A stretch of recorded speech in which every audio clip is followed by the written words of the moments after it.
Svētīgu jauno 2025. gadu!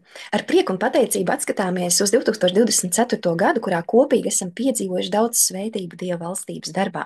Pateicoties jūsu degsmai un atdevēji, 52 draudzes un organizācijas visā Latvijā norganizēja alfa kursus, sniedzot iespēju vairāk nekā 1800 dalībniekiem un kalpotājiem piedzīvot Dieva vadību un iepazīt Kristu personīgi.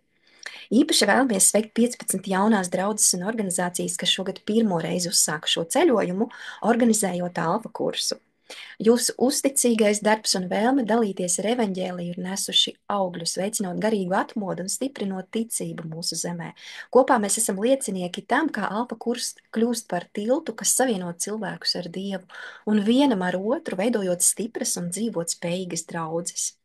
Pateicamies jums par jūsu neatlaidību, mīlestību un ieguldījumu šajā kalpošanā, lai Dievs jūs bagātīgi svētī un vada arī turpmāk, nesot gaismu un cerību ikvienam, kuru sastopat savā dzīves ceļā. Kopā turpināsim šo svētīgo darbu, lai vēl vairāk cilvēku Latvijā piedzīvotu Jēzus Kristus pārveidojošo spēku, un lai patiesi jaunajā 2025. gadā mums kopā izdodas dubultot notikušo alfa kursu skaitu, dodot daudz, daudz vairāk cilvēkiem iespēju iepazīt Kristu. Ieraksti arī tu savu sveicienu mums tepat zem video komentāros, būsim no sirds un patiesi iepriecināti.